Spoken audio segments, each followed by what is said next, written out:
Okay, I'm going to walk you through quite of a different and hopefully not at all topic before you have a coffee break.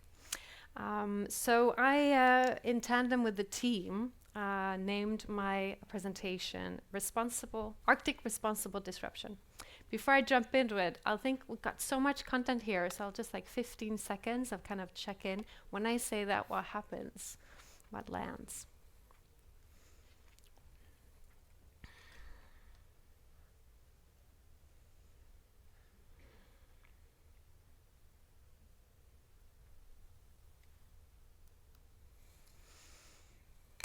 All right. As alluded to earlier, I mentioned I'm a political economist. Fancy things for saying my academic background is studying politics, political science, and the world of business. It's a field that studies power relations between these two fields, the state and the market. In the market, where kind of business is political, and in the state, where everything politics is about business. So very messy space. And over 10, 15 years when I was in uni, nobody really talked about technology. Yet technology is an immense source of power. As we heard from Ville, it's an amazing, empowering tool, techie or non-techie, to release yourselves of tedious tasks and focus on how to add more value to the customer. Now, at a meta global level, it's also hard power today. Foreign policy is tech policy. But there's another different power relation that we've never seen before, which is not just between those that have tech and those that don't have tech, but it's also within tech itself, and it's with the rise of AI, a power relation we have never seen until now, which is between AI and humans themselves. Now, how will we as humans be able to question an AI's answer that builds on data that would take us millennia to sanity check? This amount of data, this rich amount of data upon which they come with conclusions to us that we potentially might just have to accept. So this gives rise to what I call the need for technological intuition, regardless of background. And now intuition is something very different from, let's say, when we often talk about technology today, I dare to say it's kept at the intellectual level. We intellectualize around it. We either talk about the strategies for businesses, the policies for policymakers, or in academia, very theoretical concepts. Or we look at technology from an instinct point of view. And I think this is also what we're seeing a lot today. A lot of the business models that are very tech intense, they are dopaminic, right? So they're like social media apps and things like that. They respond to us as humans at an instinct level. We want to release dopamines, and that's why we get attached and even in some cases addicted to certain technologies, yes? But intuition for me is about a deeper listening, about taking a step back and looking at the technology and say, what are the deeper stories that represent, as I alluded to earlier as well. Now, intuition is about intuiting, listening to our inner tutor. And sometimes the answer here is no technology at all, at least from my own experience here in the Arctic, what I did. So when I say look first at what the human is and what the tourism industry needs to do for this human is the second question, is almost like looking at technology as a cultural phenomenon. And this is something that I understood over a decade ago when I found this brilliant article from 1922 with the most epic title, Are Inventions Inevitable? Now, Dorothy Williams and Thomas Ogburn, they looked at different technological inventions from the 1600s up until 1922 and found actually that a lot of inventions have been invented by people that have never met before. One and the same invention had different inventors and were invented around the same time. So in this article that way too small text for you guys, so I'm just kind of giving you a teaser here so you can find it. It's readily available for you. But basically here they have 150 different inventions that have different inventors. Now, inventors that have never met, but at the same time have invented the same kind of technology or a scientific breakthrough. Now, this is some spooky stuff. Today we say that that's because of the internet, where we share visions about the future, and that's why we all come to think about kind of the same scientific breakthroughs. But from the 1600s up until 1922, things like the stethoscope, the microscope, the telephone was invented by Bell and Gray in 1867. They had never met. What they call is for us to look at the cultural factor in the invention of productions. The evidence presented of duplicate origins of inventions brings out forcible the importance of the cultural factor in the production of inventions. So that's really the invitation to all of us to meddle with technology, because the cultural factor is something soft, right? Who do we become as humans? Yeah. So even as a political economist or whatever background we have here, we all have a say, because we need to really understand deeply so that we don't just use these technologies to do the same old. So when we look at things like AI, I look for these hidden stories that have the power of pull.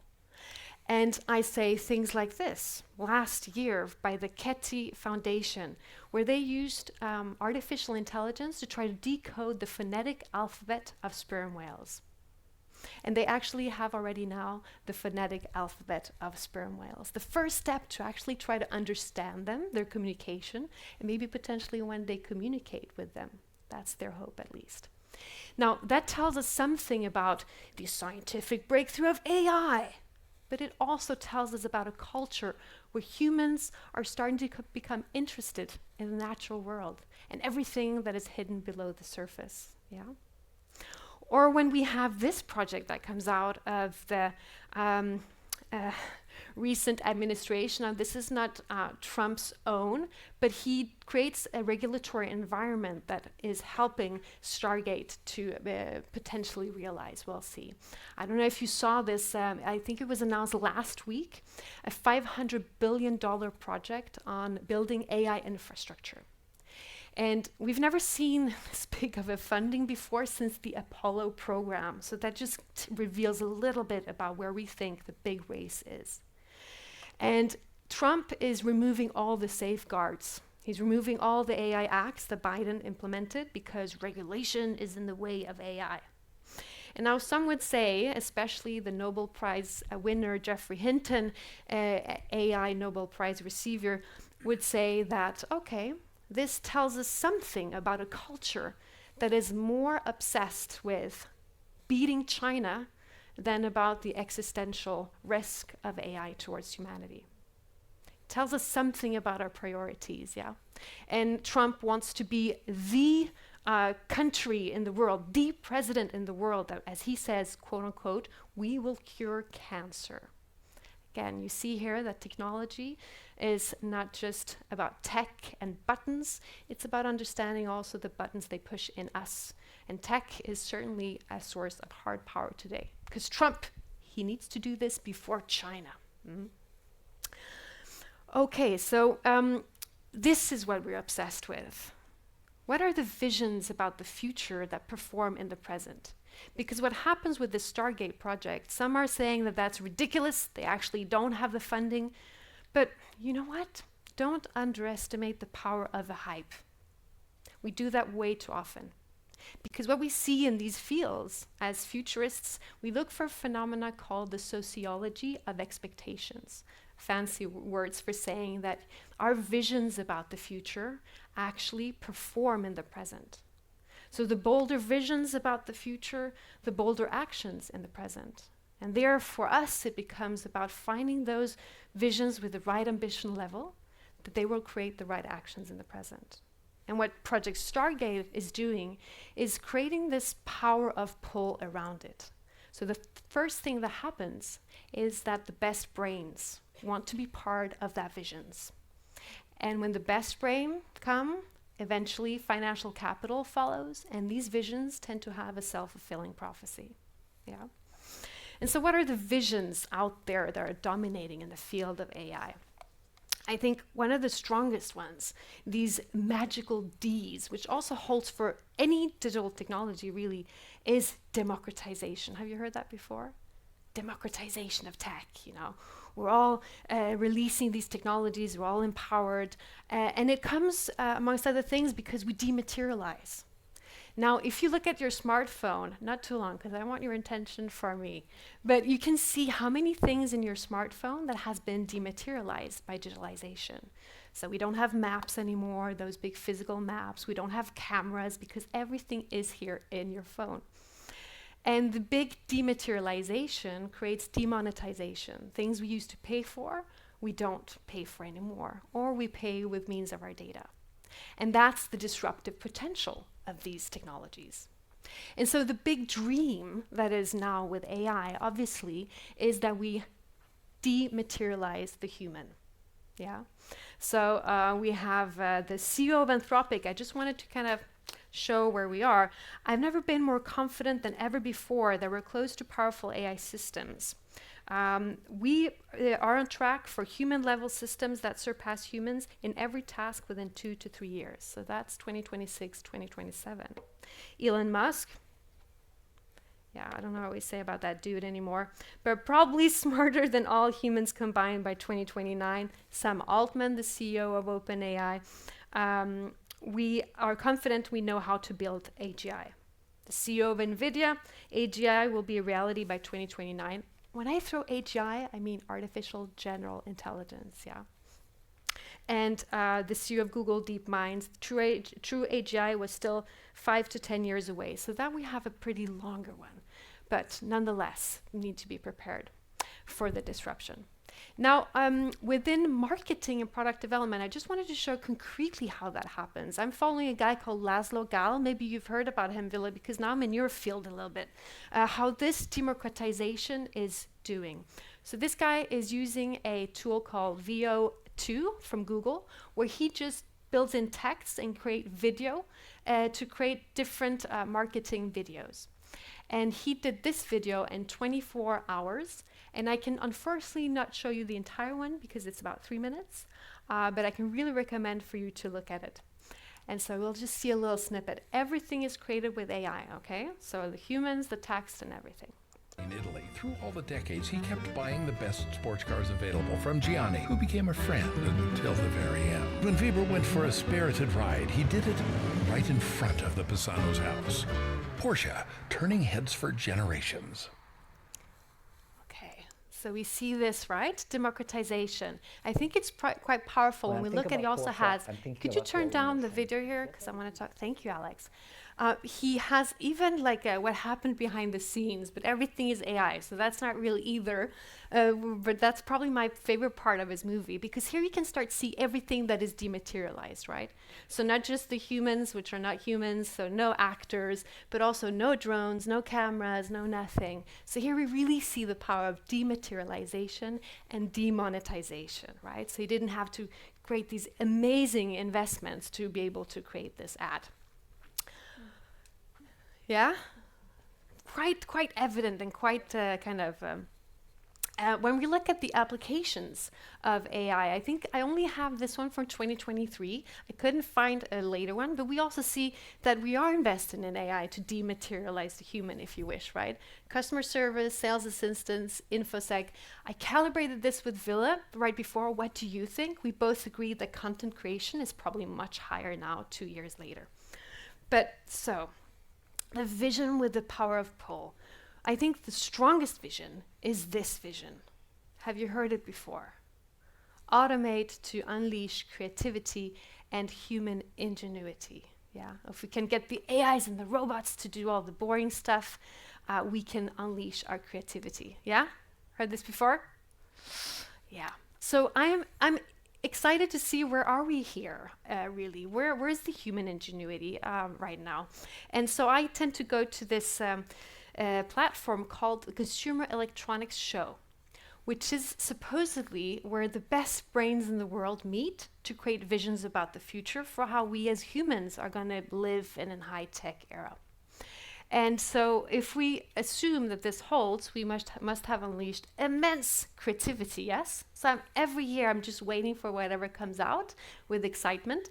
And this 2025, we have different here visions.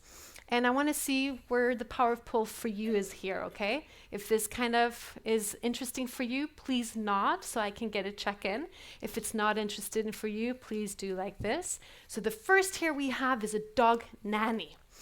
Meet Oro. So when you are working from 9 to plus, who's going to take care of your dog? Oro will take care of your dog. Oro has a dispenser of food, of a tennis ball, everything to keep your dog entertained for the entire day so that you can be even longer at the office. It keeps a watchful eye on your dog. It manages your pet's diet. So this is how we use AI now. This is what we're hoping to sell. We just put AI in front of a dog nanny and this is what we get. I particularly love that it says that we will keep your dog mentally active. So vision with a power pull, yes or no? No. Okay, no.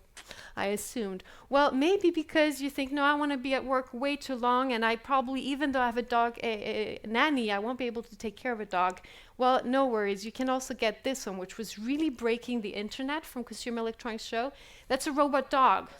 So you don't even have to think about keeping your dog alive. You can just have a robot dog for $1,600 US. I find it lovely how they really, interact with the dog here.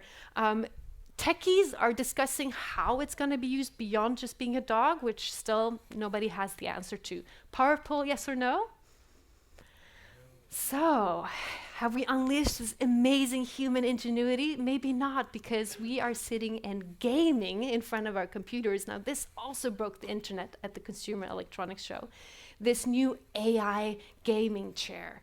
And the vision here is that when you get really hot in front of your computer and you know how hot it is to game, you have an AI integrated gaming chair that will kind of, moderate and temperate so that it works for you, so that your perceived heat can go down 5 whole degrees Celsius. So you can just keep gaming all night long for weeks, for months, I don't know.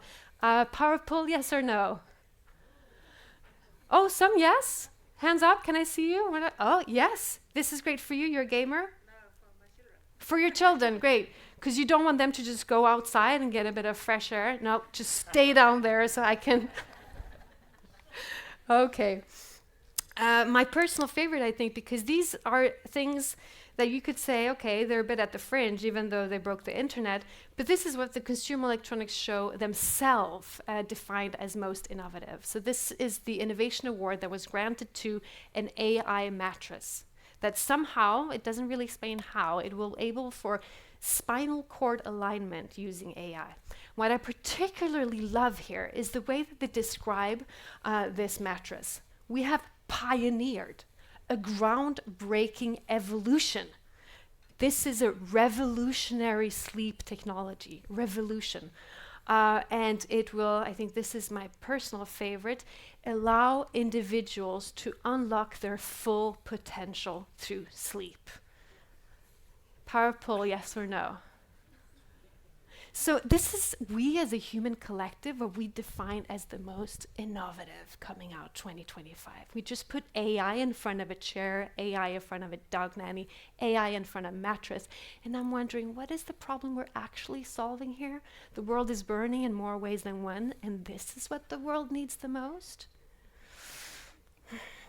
And again, actually, I would be fine by this. I would be fine by this. If it wasn't for the fact that we as a collective are living like we had more planets than one, yes? If it wasn't for the fact that we surpassed the amount of human-made mass on the Earth in 2020, now there's more human-made mass on the Earth than bio-made mass on the Earth. We surpassed that threshold in 2020. So I would be fine with all that stuff coming out of CS if it wasn't for this. And if it wasn't for the fact that digitalization, that we think we are dematerializing, actually sometimes creates what we call a rebound effect. Maybe you've learned this yourself when you put an LED light on and you're like, oh, but it saves so much energy, I might as well just have it on all the time. That is the rebound effect. And a big thing we're seeing with digitalization. And I would be fine with that. Not the rebound effect part. I would be fine with all those wacky ideas if it wasn't for the fact as well that we're inviting them to Sweden. Did someone see Ebba Busch presentation at the Consumer Electronics Show? You saw it? Yeah? Yes. You liked it? I think she was brilliant, actually. She was brilliant. I was like, you're brilliant. And then I started drilling down a little bit.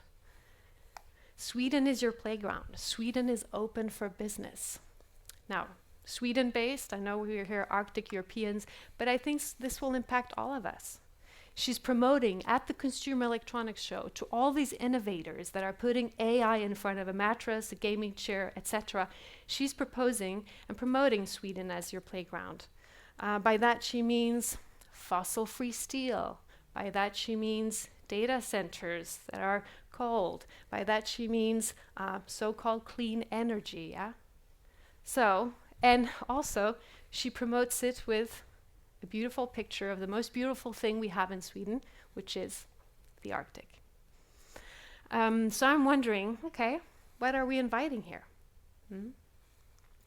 And what she's talking into, obviously, is that these AI models are using so much compute, so we need energy, and we need clean energy. This is one of the major things I'm working out with in Brussels is, I don't know if you saw the Draghi report that came out in September, which talks about the competitiveness of EU industries, and that we don't have access to cheap and green energy, which is really scary because of this power couple that the International Energy Agency is calling AI combined with energy. So if we're interested in AI, we cannot look at AI without also looking at our energy footprint. And that's where the EU is far behind the US and China.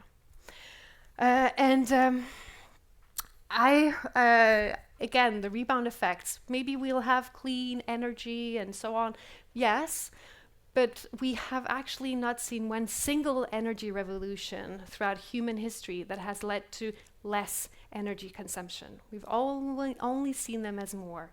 So we might have clean energies like solar and wind, and I don't know how you want to define nuclear, that's up to you, but that just is a layer on top of the existing energy sources. And what I'm having here on the y-axis is a logarithmic scale, so it's not just a fancy one, it's we're multiplying as we're going upwards. So our energy consumption is just increasing more and more and more, and digitalization is having a huge effect on that footprint as well. But I think what bugs me the most about Ebba Busch standing and saying that Sweden is open for business is kind of the silent potential technological inquisition of AI, and now I'm mentioning more particularly LLMs. What I really would love for us to debunk is the notion of what does it mean to be democratized when a technology is democratized? Is it really democratized, or is it potentially only liberalized?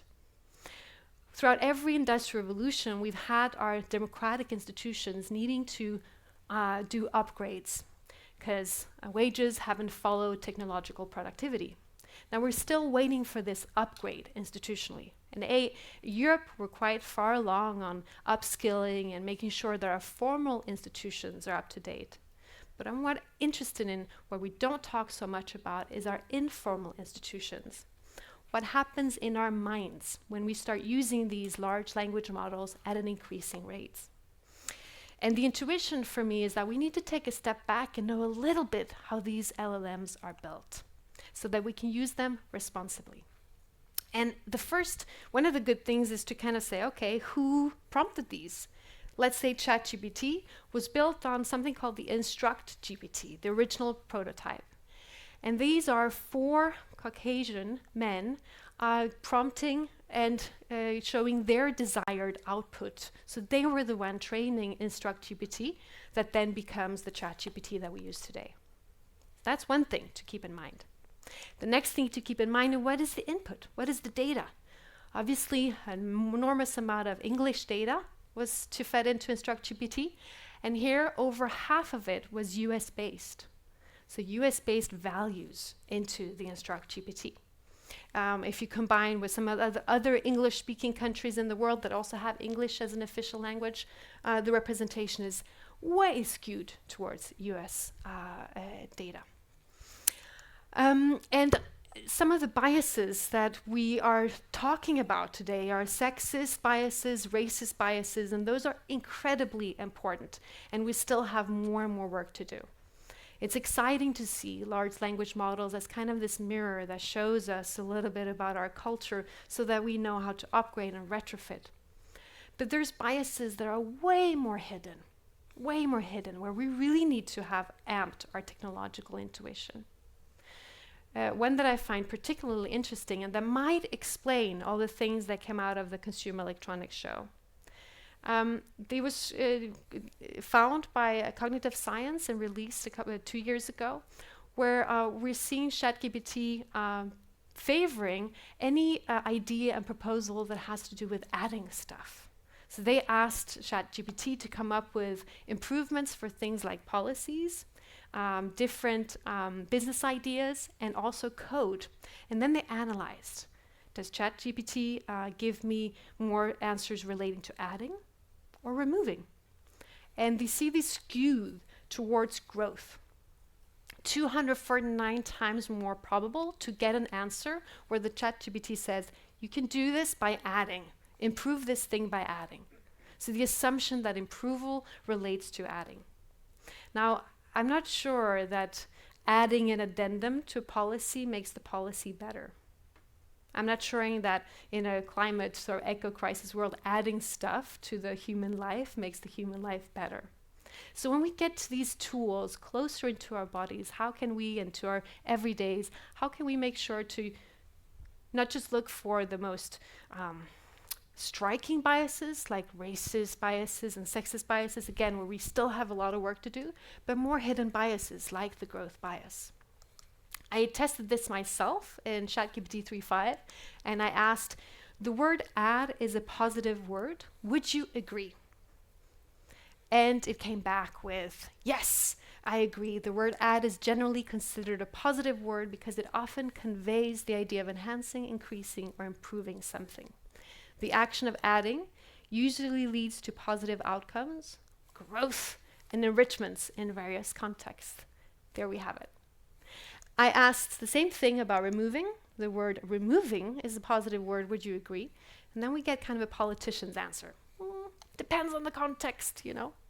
Neither good nor bad. So it really got me excited to think about how does the language we speak actually impact the visions we create? And that's the invitation to go deeper with these technologies. Does the language we speak impact the way we think? And when we create visions for the future, should we therefore also be mindful of the language we speak when we create those visions? In my research about language, I realized that the English language actually has an amazing amount of nouns. What are nouns? Those are things. About 70% of the words in the entire English language are nouns. And only 30% are verbs. And a verb is a movement, yeah? So it does reflect a materialistic culture. And that's the invitation to get interested in our languages. Compare that to a naturalistic or indigenous language like Potawatomi, which is a North American language. There actually the ratio is completely reversed. 70% of the words in that language are verbs, verbs about motion, and only 30% are nouns. Now what does that reflect? It reflects a culture that is in continuous connection with this nature. It's where nature, everything is about movement and in movement. So it made me think also, how would a Potawatomian code, how would a person from the Potawatomi community code AI? And how can we use AI to expand and not shrink our world? For me, it was an invitation to go deep and learn things about languages that I don't speak. I did a little check on my Sami, which is really poor. So I see people representing the Sami community here. So please bear with me. Things that I learned from going deep with LLMs about the Sami language. You have a word for dry birch without bark. It's called galvesaiki. Am I saying it right? I don't know if we have someone speaking Sami here. It's South Sami. Then we have sluatere biesi. Oh, it's horrible. Please bear with me. And that is the outermost, finest layer of birch bark. You also have a word for a cuckoo calling in the south, which is Ariel Geke, and you also have a word for bull that keeps to itself in the summer, Bal Koke. These are just some of my favorite words in my research, and it made me think, it truly is a language where the language itself locks you into being a continuous observation of the nature. Very, very different from the English language. And I know we're Arctic Europeans, so English is not our native language, but if you look at Swedish, actually over half of all the words that are coming to the Swedish language are English words for the past 40 years. And about 75% of the new words coming to the Swedish language are nouns, things. Yeah. So, the intuition about AI for me is that understanding that AI actually, unfortunately, mimics our human brains, especially when we talk about neural nets. And our brains are just a lazy piece of meat, as creativity scholar Louisa Oppert says. So if we today have created a lot of new synapses and neurons, it would look a bit like this when you create a new thought. It's quite beautiful.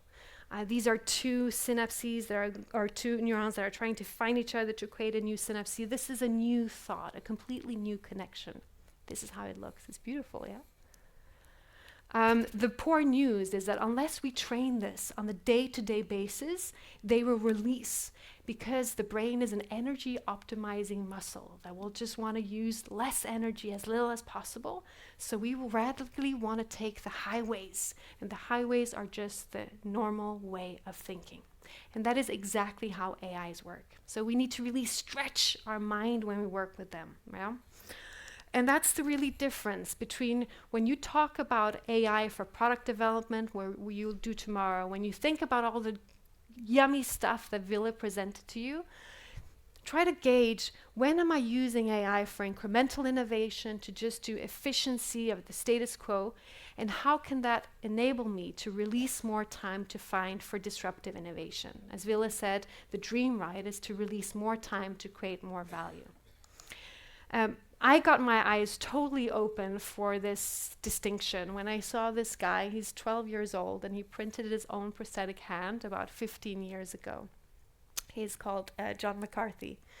And what's really interesting is that he talks about how he is democratized by this digital technology called 3D printing.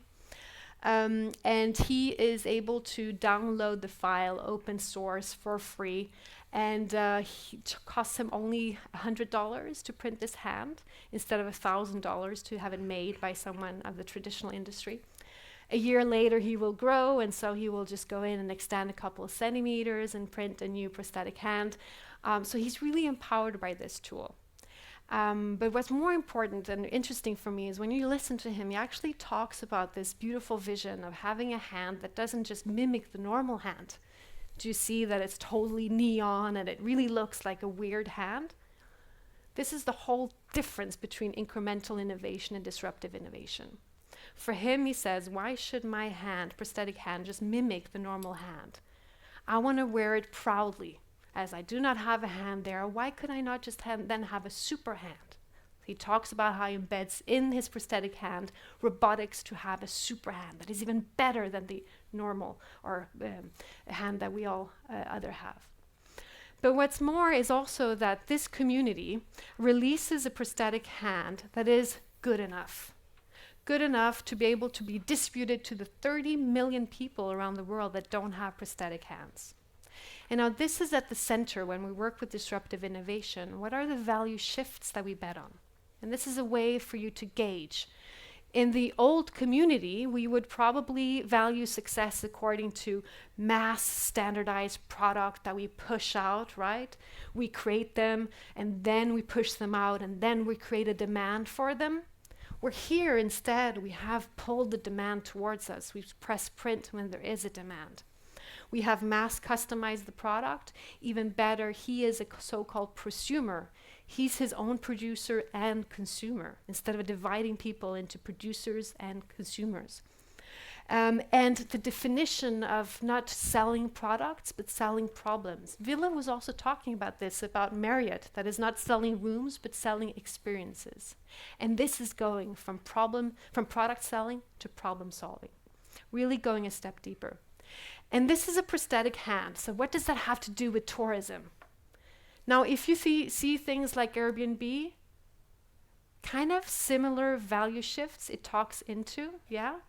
Prosumerism, mass customization, produce after there is a demand. We don't build a hotel and then hope people will come. They just pop up as is. So what are the value shifts that you bet on? And this is really about doing both at the same time. So we need to do all the just innovative efficiency stuff that we've heard and are going to work with tomorrow. But how can we use that 10% saving or even 30% saving, as it was promised, to funnel into totally new explorations and totally new problems to be solved? So here we work with product selling and we optimize every month or every day with AI. But here we work with problem solving on the green line, a totally different way of thinking. On the red one, we start with today, and then we apply new technologies into our current operation. But on the green one, it's a totally different approach. We don't start with today. We start with the future. What is the future of humanity again?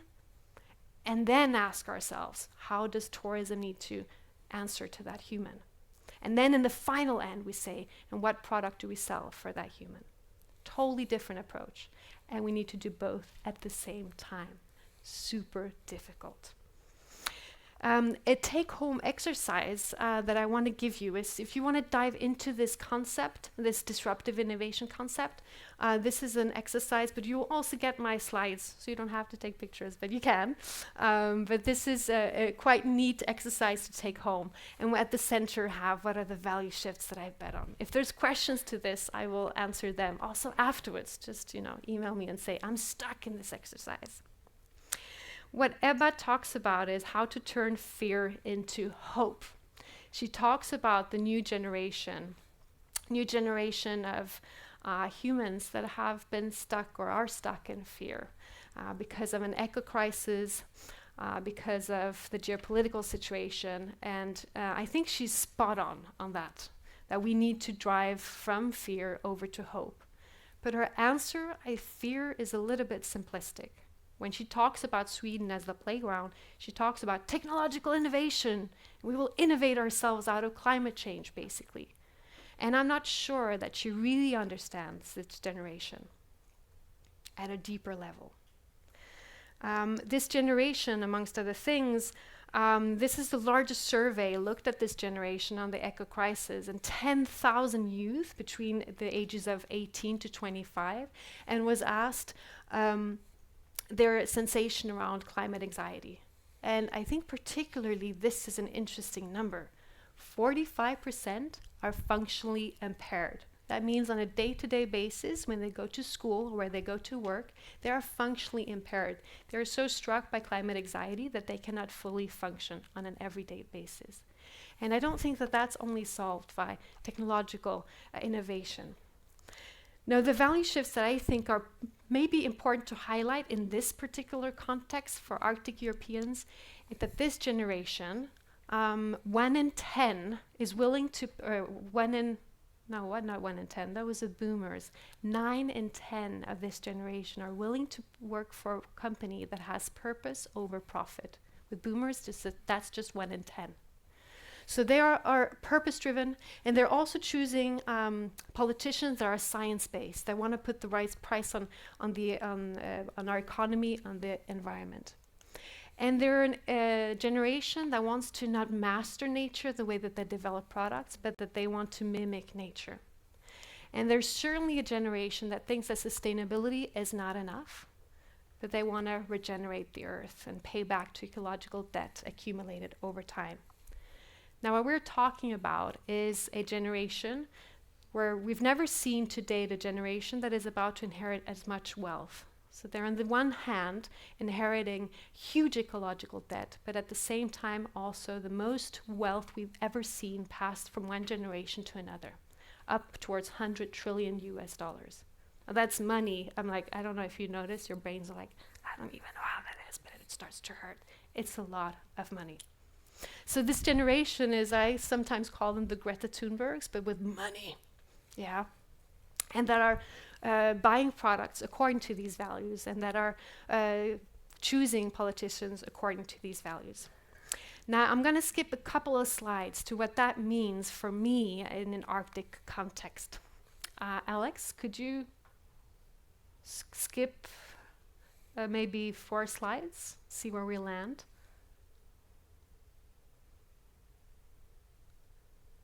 I can do it here. Whoop, whoop. Here we go. They're a generation that is overwhelmed in an exponential world. And so for me, a challenge within an Arctic tourism context, as I noticed myself, although I'm not directly from this generation, but is that we are now stuck in this kind of dopaminic way of applying AI.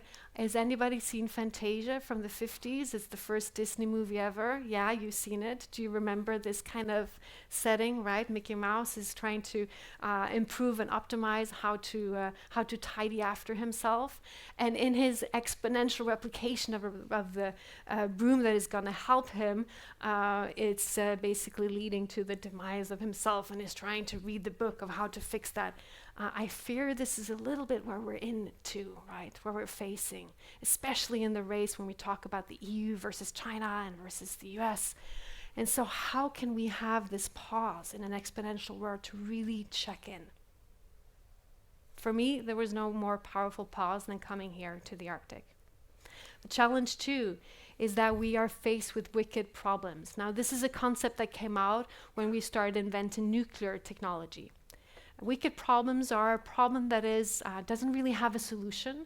It has multiple solutions. It's a problem where science and facts are at odds with each other. Science and values are at odds with each other. It's problems where maybe there's just a small chance of exponential and existential risk of humanity, but it exists, such as with nuclear technology. And this kind of sensation of being drawn and pulled and holding multiple truths at the same time is the concept of wicked problems. And this is what we're faced with, increasingly wicked problems. So the next is, how do we actually create the rightest brain to be able to sit and provide solutions and answer to these wicked problems?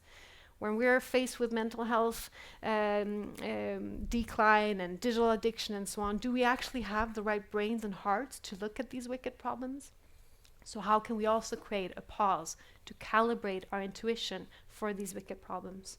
And here again, I think the Arctic has an amazing place to play.